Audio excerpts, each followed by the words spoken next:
No funciona. Buenas tardes a todos y todas. Esta tarde voy a presentar una parte del trabajo que he realizado con los indígenas huitotos de Colombia que habitan en la región amazónica, en los límites entre Brasil y Perú. Esta reflexión se sustenta en un trabajo de campo que he realizado desde 1992 y, digamos, más intensamente entre el 92 y el 95, periodo durante el cual residí en un caserío que se denomina Puerto Milán, con la familia del cacique Aurelio Cuiro, de la tribu Jitomagaro, Gente del Sol. Los términos huitoto, bueno, mi presentación está dividida en 4 partes. Primero quiero hacer un contexto general. No me funciona esto. No me hace caso a mí. Ahí está.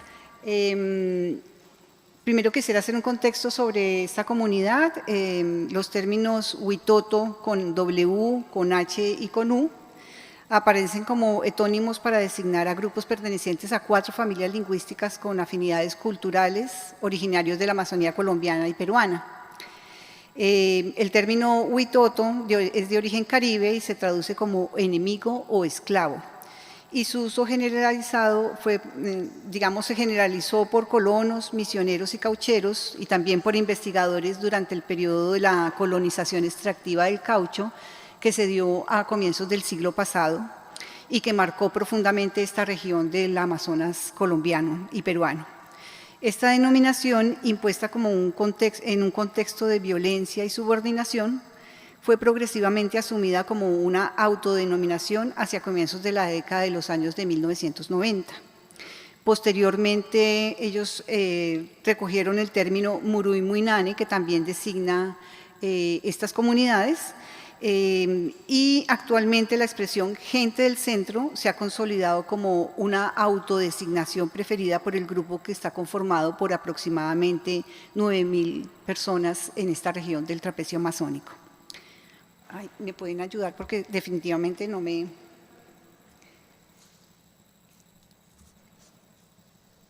acá vemos algunas de las ubicaciones que ubican, digamos, el trapecio amazónico colombiano y donde están ubicados las comunidades indígenas huitoto.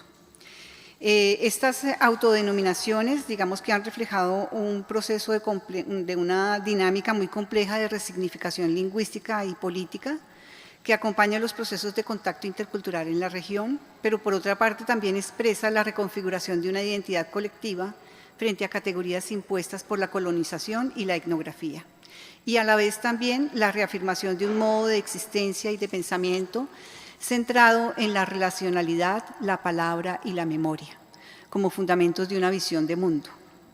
Mi primer encuentro con esta comunidad, puedes pasar, y el siguiente, ocurrió en el año 1992 durante un viaje a la población de La Chorrera, lugar de origen mitológico de los huitotos y antiguo centro de explotación cauchera a principios del siglo pasado.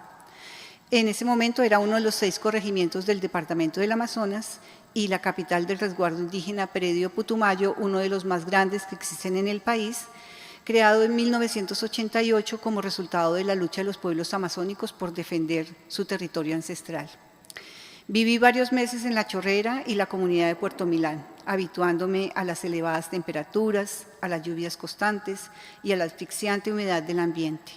Fueron meses de aprender a prestar atención a mi reloj biológico, a seguir mis ritmos circadianos, de acostumbrarme a los tiempos lentos e intensos de ese bosque lluvioso tropical y de compartir y de aprender de la sabiduría ancestral de los hombres y mujeres que allí habitaban. Fueron momentos para tratar de entender los vínculos que configuran los mundos individuales, familiares y comunitarios de cada persona con las que conviví.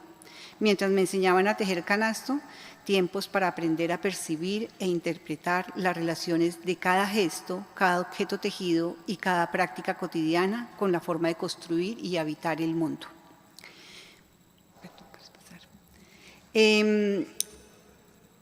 Allí pude ver cómo se amarraban bejucos que caían del cielo para construir el cobijo apropiado.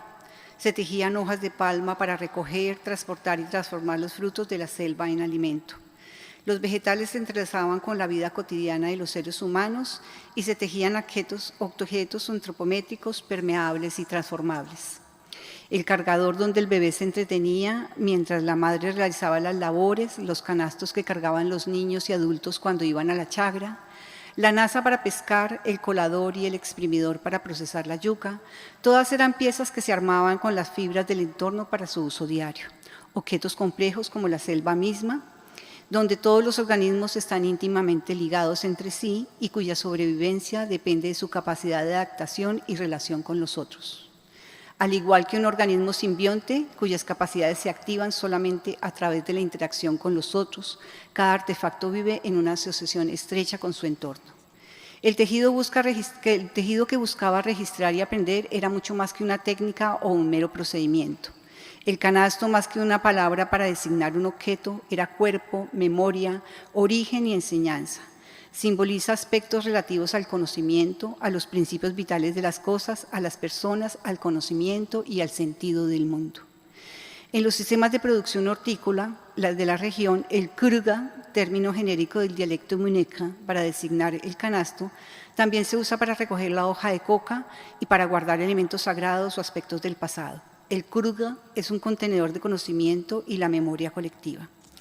De acuerdo con el abuelo Vicente Mugurutofe, el primer canasto fue la mano del Padre Creador, con el cual recoge todas las cosas, pero como su mano es pequeña y dentro de ella no alcanza a caber todo lo que el Padre ha creado, este empieza a buscar la manera de guardar algo más y ensaya con diversas palmas. De este trabajo resultan diversos tipos de jaduyos que hizo para recoger las cosas que se habían creado, para que no se vieran dispersas. Así, al parecer, aparecen lo que denominamos canastos provisionales, que sirven para transportar comidas y hojas de puy del monte y se elaboran mediante un trenzado sencillo que aprovecha las nervaduras de las hojas con palmas como una estructura para dar forma a un contenedor hecho a la medida. El moifinillo se utiliza para cargar productos de la chagra, las hojas superpuestas se colocan en paralelo y siguiendo la nervadura se trenzan dando origen a un orden en el que están colocadas. Los extremos se dirigen hacia adelante formando un tejido tubular que se cierra con una trenza, la cual va recogiendo todos los elementos a medida que evolucionan. Otros jaduyos se usan para cargar los frutos de canangucha, se estructuran doblando las nervaduras de la hoja de palma en 3 partes. La primera parte forma el asa o la cargadera, la segunda la armadura y la tercera el fondo. El tejido es un trenzado sencillo que se inicia de abajo hacia arriba, siendo entonces el fondo lo primero y la cargadera lo último que se teje. Hay otros canastos como el raiku, que utilizaban los cargadores, personas especializadas en acompañar a los viajeros por el monte, que se tejen con 4 paredes que rematan en una trenza en los bordes, dejando la parte frontal y superior para introducir la carga.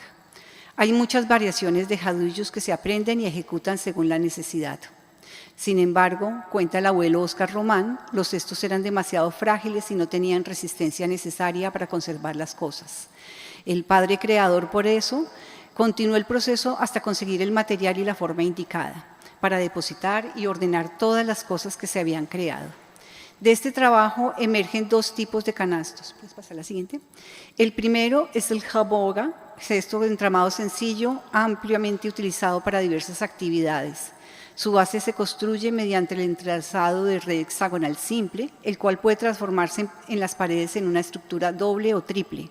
Esta variación del trenzado no solo responde a necesidades funcionales como la resistencia o la flexibilidad del recipiente, sino también evidencia un conocimiento técnico adaptado a usos específicos de cada contexto doméstico y productivo.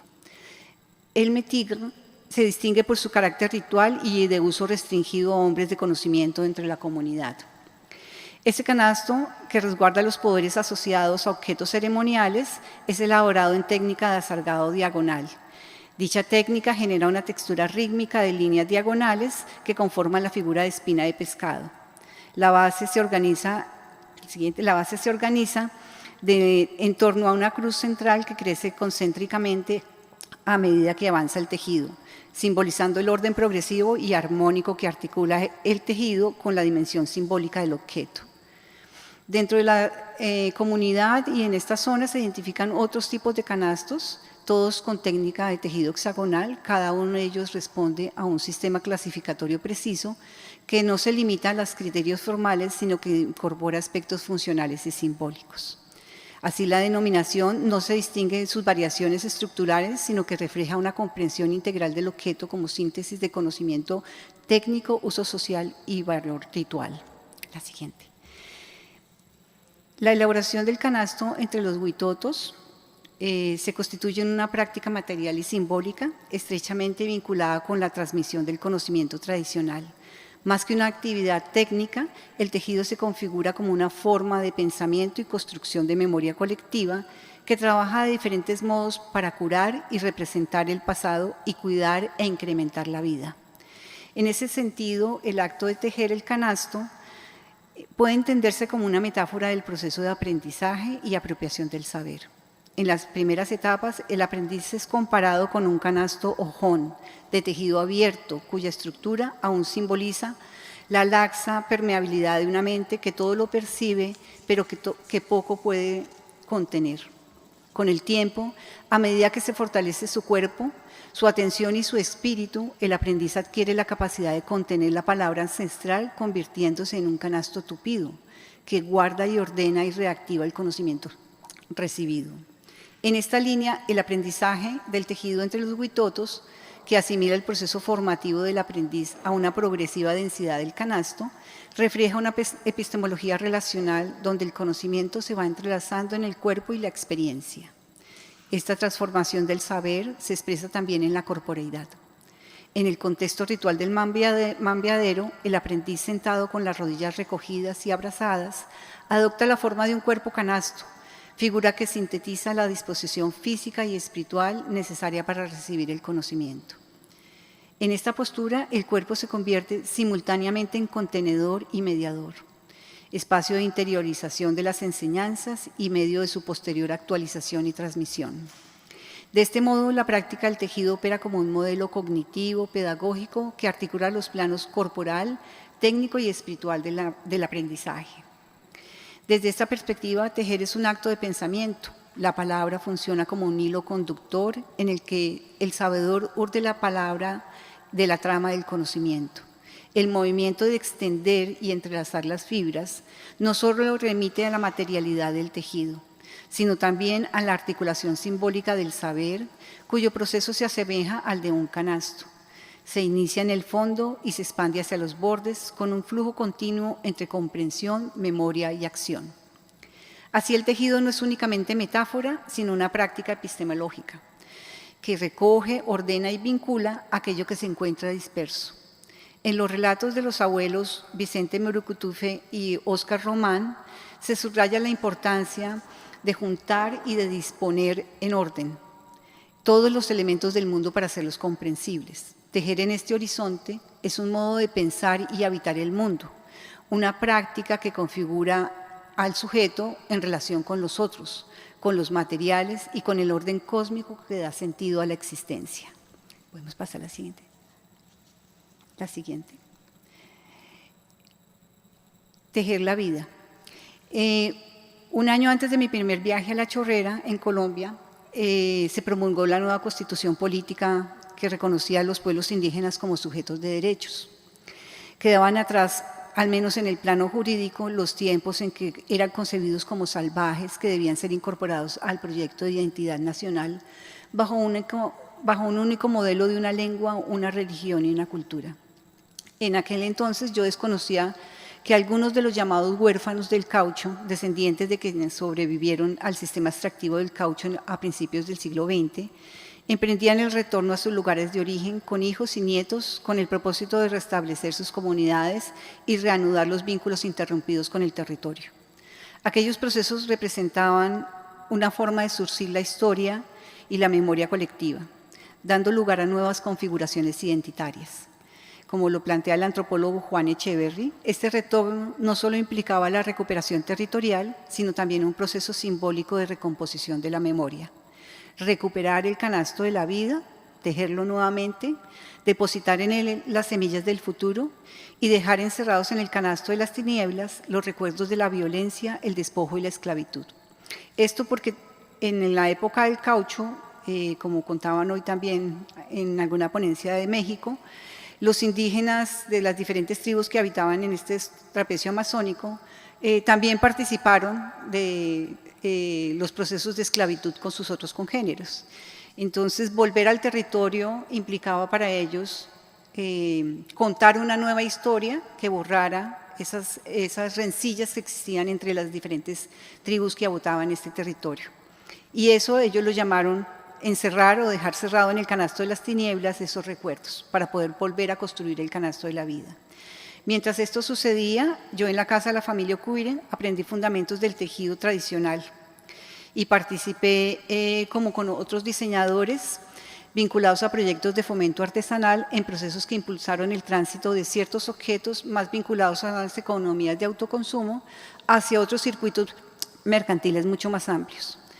Aunque mis primeros intereses respondían a aprender las técnicas, mis estancias más fuertes estuvieron a través de un proyecto orientado al aprovechamiento de la Amazonía sostenible, y allí básicamente mi labor fue trabajar con mujeres que estaban empezando a hacer la tejeduría en la región amazónica. Los hombres son los únicos que tejen. Eso hizo que, digamos, se diera un proceso de incorporación de la cestería en las lógicas del diseño económico y nacional, y se dieran, digamos, diferentes procesos que modificaron las formas en que ellos tenían sus tradiciones ancestrales. Pero eso se dio básicamente porque estaban haciendo un proceso de, digamos, de hibridación y también de recomposición de sus nuevas identidades, que en el caso de los huitotos pues están insertas también en la persistencia de sus prácticas ancestrales, pero también con la participación en dinámicas contemporáneas, a lo que se suman, pues, digamos, efectos de los procesos extractivos de la Amazonía, las disputas territoriales, el conflicto armado y la expansión del narcotráfico en sus territorios. Todos estos factores configuran un entramado socioeconómico y político en el cual la cestería no solo se transforma para insertarse en esos circuitos del mercado y volverse artesanía, sino que también deviene como un espacio de resistencia, negociación y reconfiguración cultural frente a otras fuerzas que atraviesan el territorio amazónico. La siguiente. De este modo, mientras yo aprendí a reconocer el mundo como un tejido vivo, donde las fibras revelaban múltiples formas de interconexión y dependencia que articulan la existencia, comprendí que desde la perspectiva huitoto, todo ser, todo objeto o fuerza adquiere consistencia únicamente en virtud de las relaciones que lo sostienen.